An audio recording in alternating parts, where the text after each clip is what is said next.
算命背后的意涵，我非常非常的深信，也就是用它来当一种探索自我或认识自我的工具。所以呢，其实如果你要这样做到的话，让算命变成是一个你的人生辅助工具，那你就要知道怎么在算命的时候好好了解算命老师的逻辑，然后了解算命的概念，还有知道怎么去做提问。其实算命啊，那个命是已经定的，但是运当然是时好时坏，所以我们要去算流年嘛。你的命运呢，到底为什么会这么紧密，很难去改？是因为基本上你的性格就会决定你的命运。这其实心理学也有在讲到大概类似的事，就是你会找到这个原因，去看到为什么我的命最后会走向孤独终老。但是老师有跟我讲，我不会孤独终老，因为我的晚年好像会有很多小狼狗。好兴奋哦！爱儿手。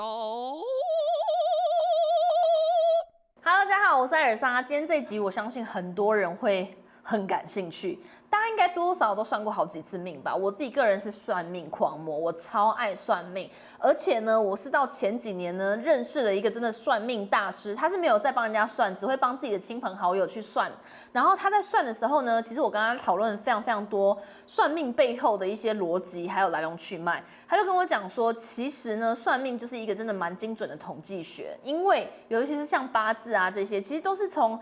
华人文化好几年前，就是几千年前传到现在这样子，就是有各个的元素啊、各个的统计方式啊这种东西总结下来的，所以基本上它在统计上会有一定的准确程度。然后呢，再来是他跟我讲另外一个算命背后的意涵，我非常非常的深信，也就是从那时候开始，我把算命带到我生命里面另外一种层次，也就是用它来当一种探索自我或认识自我的工具。所以呢，其实如果你要这样做到的话，让算命变成是一个你的人生辅助工具，或者是你的人生推手的话，而不是只是让你变成一个迷信的小迷妹。那你就要知道怎么在算命的时候好好了解算命老师的逻辑，然后了解算命的概念，还有知道怎么去做提问。那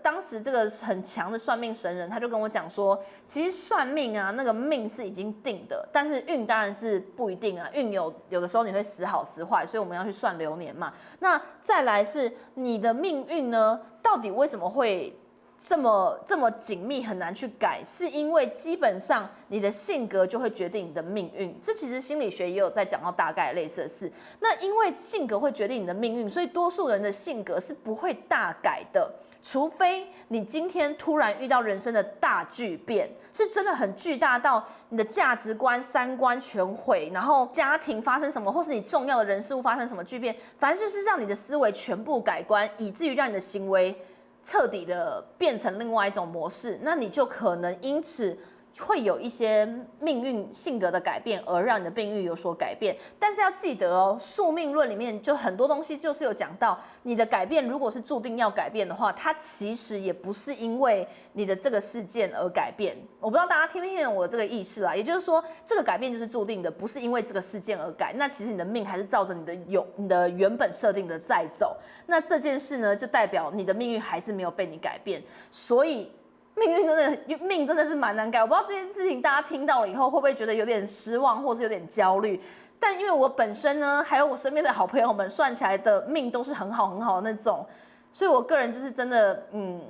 好像没有遇到那种就是算起来命太差的人。或许是这些算命的老师也不太，就是到底会有算命老师直接跟你讲说，你没救，你还是永久躺在家里好了，会比较安全，因为你的人生不用努力。应该也不会有人听到。如果有人听过类似的算命师跟你讲类似的话，可以在下面留言一下，因为我真的没遇到过。但总之呢，所以因为性格会决定你的命运这件事情，是一个我觉得很坚固的逻辑，所以再把它返回推，如果你理解你的命运的逻辑和脉络的话，你回推就会大致的在一个比较客观的状况或他人解析的状况下去了解你的性格，而不是只是从自己或身边很近的人去讲，因为身边很近的人讲，他可能带情绪或主观，你自己看也会有更多的盲点。所以在我最近去算命的这几次体悟呢，我都会把它理解成这就是一个我自我探索的工具啦。好，我们回来，就是前面讲太多了，所以呢，今天我要分享这4个内容呢，就是要教你怎么在算命的时候问对问题，让这个算命真的帮助到你的人生。第一个呢，就是你要去定义关键词。举例来讲呢，有一些算命老师就会一直强烈的警告我不要去跟别人合伙。那在这些老师在一开始跟我讲不要合伙的时候，我都会吓到。就我每一次在小时候听到老师叫我不要做哪些事，不要做哪些事，我就把它笔记下来，就一直写，一直写，就哦，好。可是在我现在已经算到一个很有经验的时候，我会记得去反问老师。反问不是质疑哦，反问是去理解这个不能背后的原因。所以呢，我通常都会问老师说：好，老师你说不能，那不能的逻辑还有原因是什么？那老师通常就会再去细讲说：哦，因为你可能最近流年啊，或这几年啊，或是你现在的状态，或是呢喜忌，他们喜欢讲喜忌，但我不会记得细节，我甚至也不会去钻研细节，但我还是会问。我问的方式，你看我问完我都不太记得，可是我只是想要知道在当下他的逻辑是什么，所以他会讲一些这些逻辑完了以后，我就会说哦，所以这样子的逻辑下，我是不是远离这个，然后接近那个，或是把做这件事情的时间改到明年或下一段时间就好了。然后老师可能就说，对你理解没错，或者是说不行，你就是这一辈子都不适合做这件事情，或这辈子都不适合合伙。那所以老师在解释这个脉络和逻辑的时候，你就可以同时顺着他的逻辑去问解决方案，你得到的解决方案会更有一个来龙去脉，不是只是说老师说。反正你就不要这样做，反正你就做那样子，这样子的话你会记不太起来，然后你也没有办法从这中间去拆解说，哦，原来你生活里面做哪些事情会特别不顺、特别顺，都是因为老师讲这个逻辑，你很难去套。然后还有，老师在讲合伙的时候啊，我觉得可以再回去问他一些这个对于关键字的定义，就是你合伙到底讲的是哪一种合伙？有一些老师他讲话比较 general， 就是比较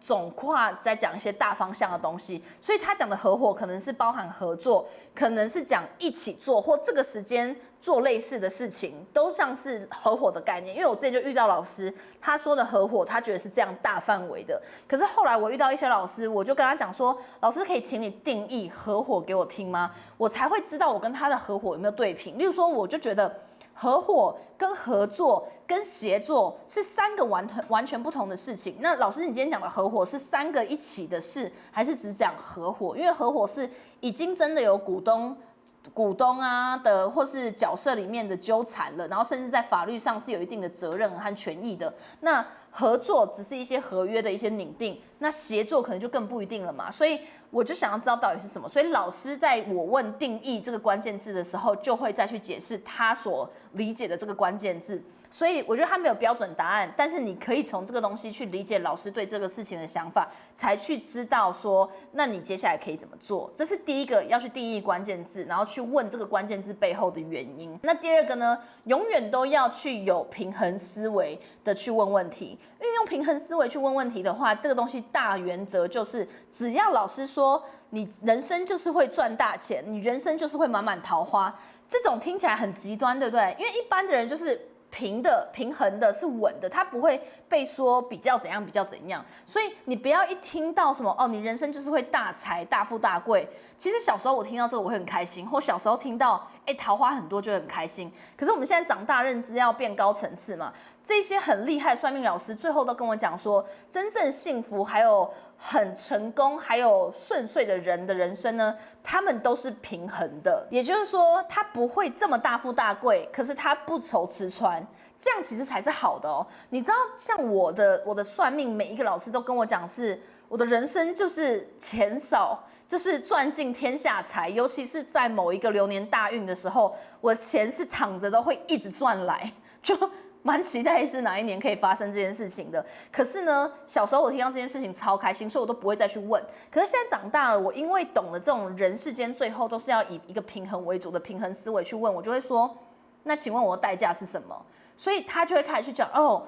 你这个呢，其实就是你会很辛苦，然后你会有，例如说感情真的很难很顺利，因为你会越来越自我，你会越来越需要自己去承担很多事情，然后在这中间你就需要有很大的蜕变，就是你会找到这个原因，去看到为什么我的命最后会走向孤独终老。但是老师有跟我讲，我不会孤独终老，因为我的晚年好像会有很多小狼狗，好兴奋哦！我刚马上想到。就是后宫有一堆男宠，我觉得我可以，就是小时候我觉得我不可能可以接受，可是现在因为老师讲的东西，你已经在生活里面慢慢实践一点，你就会发现我真的没有时间去谈恋爱，而且我真的蛮难谈恋爱的，因为我现在真的太难喜欢上别人，我真的有点太喜欢自己，然后再加上我太喜欢自己在做的所有事情，然后再加上我跟男生很难真的会有火花，因为很你喜欢年轻的，而且真的有点年轻。那反正总之呢，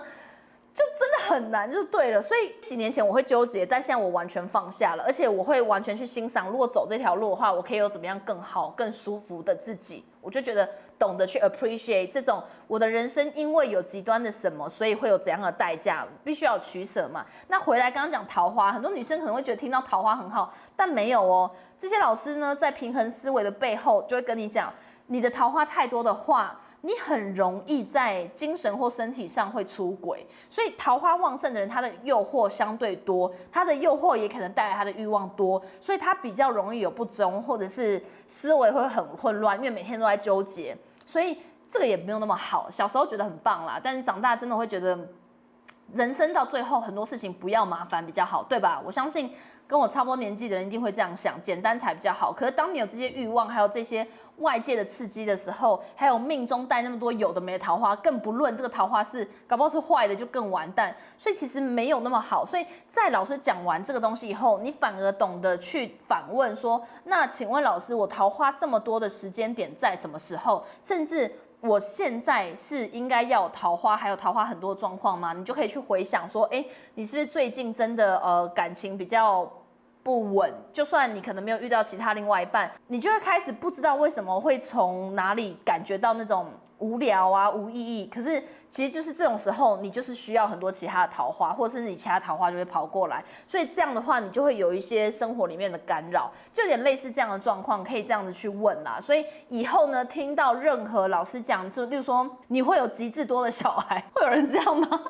然后你就可以去反问说，是不是太辛苦，还是男人太多，或是外遇太多？没有啦，我开玩笑，反正就是要想办法这样子去用这种代偿或者是平衡的概念去回问，那你就可以问到更多东西。要知道老师不一定有时间会去解释这么多，但你有这样子的提问逻辑，你就可以问到更多原本老师不会讲的东西。那第三个呢，问出你的性格根本。我在这个一开头有讲嘛，性格会决定你的命运，所以呢，你要怎么样在你老师算命的过程里面，再去精确的了解你的性格呢？举例来讲呢，像我刚刚有讲到，老师就有跟我讲说，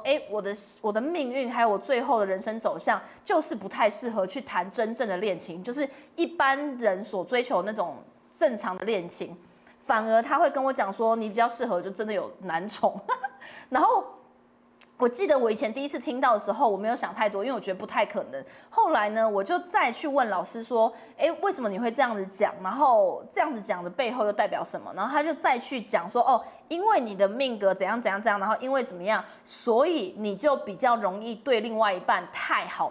你会太宠他。那太宠他，他就会变成渣男。所以你身边的不一定原本就是渣男，只是被你养成很像是渣男，他不得不这样子做这些行为举止，所以会伤到他，其实也会害到你自己，也会有一段不正常不好的关系。那你还不如放下走这条路，去走另外一条开拓后宫的道路。所以他这样讲完了以后，我就理解了。所以在这个路程中，我就会去思考人生更多的可能性。当然，我举的是比较极端啦，也不一定是真的正常或好的示范。但如果你今天问的是职场或职涯或是生活的其他面向的话，老师给你这些建议，你就可以去问说为什么？那你要怎么做？还有老师讲这个东西的原因，到底是跟你最近的生活状况或哪些新的抉择或新的念头有符合？你就可以这样子去对照出，你可以自我探索，还有理解出你为什么突然会有这些 idea， 或是作为完全跟过去的自己完全不一样，思维也不一样的那个根本原因。那最后第四个呢，就是你要问出更多的细节。这个问出更多的细节，就是打破砂锅的问细节，问到底。举例来讲呢，老师不是说我不能合伙，但是呢，我跟我一起去算命的好朋友可以一起合作。然后我就在问完他前面我刚刚讲的嘛，这些为什么不能合伙啊，然后这些来龙去脉，还有我要定义那个合伙的什么关键字的意涵，什么都问完了以后，我最后就会开始问很详细。我就说好，老师，那你说我跟这个朋友可以一起做，那一起做什么事呢？或是现在呢，还是明年，还是这个事情的类别是要怎么分工？我会问到极致无敌的细到。他像是你主管一样，那你问越细，老师其实就是越会去把你们两个的命格去交叉比对，然后去用他的洞察，还有他的观点去看说，哦，因为我可能口才比较好，那我一起去算命的朋友呢，他可能就是比较适合去彰显自己的才华、艺术啊，或是其他的那种灵感表现。那我们两个这样子各自优势的点，老师就会总结下来。如果你们真的要一起做什么事情的话，可能比较适合我在幕前，他在幕后，我靠口才，他靠执行做其他的事情，那就会变成一个很棒的团队组合。所以呢，which is 就是现在在帮我录制的张杰。而且我觉得真的很有趣，就是老师说张杰是很怕水，就是不能有很多水的东西，就是那个人的，对，不能那个人的命格水太多，如果跟他很近的话，就其实互相会伤害到。但我的人生就是没有太多的水，然后我很缺水，所以就代表因为他自己水太多了，然后我很缺水，所以我们两个是可以一起组合，所以就会是一个鱼帮水，水帮鱼的概念。所以这些都是因为我们一直打破砂锅问到底，所以在最后老师算完张杰又算完我以后，我们又额外多得到的很多答案，这是老师不会去自动去讲的，因为你要知道，其实老师看的人真的太多，不管你是找哪个算命师都是，那他也不会自主的跟你讲你的人生全部的面向，只能靠你自己问对问题去找出更多更详细的内容。所以呢，可以跟大家分享，要跟大家分享这老师吗？因为到时候我们约不到。但就是最近我真的遇到了一个，我觉得在还蛮真的很准的老师，因为他一看到张杰就说张杰有感情洁癖，就是真的要很懂张杰的人才会知道他对感情洁癖到是猫啊。就是猫就是有一个什么我不懂，然后我是一个就是老师也是讲我一些东西，直接准到一个我吓到爆炸。那这老师到底是谁？我在下面那个内容在资讯栏里面再放进去好了。但是大家如果没有什么太多的需求，不用去预定，因为我太怕我未来会订不到。那我没有帮他业配哦，就是我自己也都是付钱去给他。那这个老师好像算3600，包个红包给他，他其实人真的非常非常好，而且这老师算很多极致无敌富豪或是大老板、上市公司那种，所以他懂很多商业思维。所以我在问他很多做生意上的抉择的时候，他给的建议是我过去算的所有算命师里面给的最好的，因为他超懂，而且他感觉很懂。就是人生的美食或是那种奢侈体验，所以他在给我们的一些建议的时候，你会感觉到他有一些其他的 sense， 我觉得这还蛮棒的。所以如果大家有兴趣的话，我在这个资讯栏会留下这个老师的名字还有联系方式，然后大家可以自己去联系。然后呢，我不负任何责任，你自己的命自己保护，好不好？如果大家真的喜欢这一集的话，记得要重复听，然后去算老师之前，也可以再重复复习一下，对老师就可以算出更精准、更棒的问题，可以帮助到大家。那今天这一集就到这边，大家记得要继续订阅艾尔莎，求求。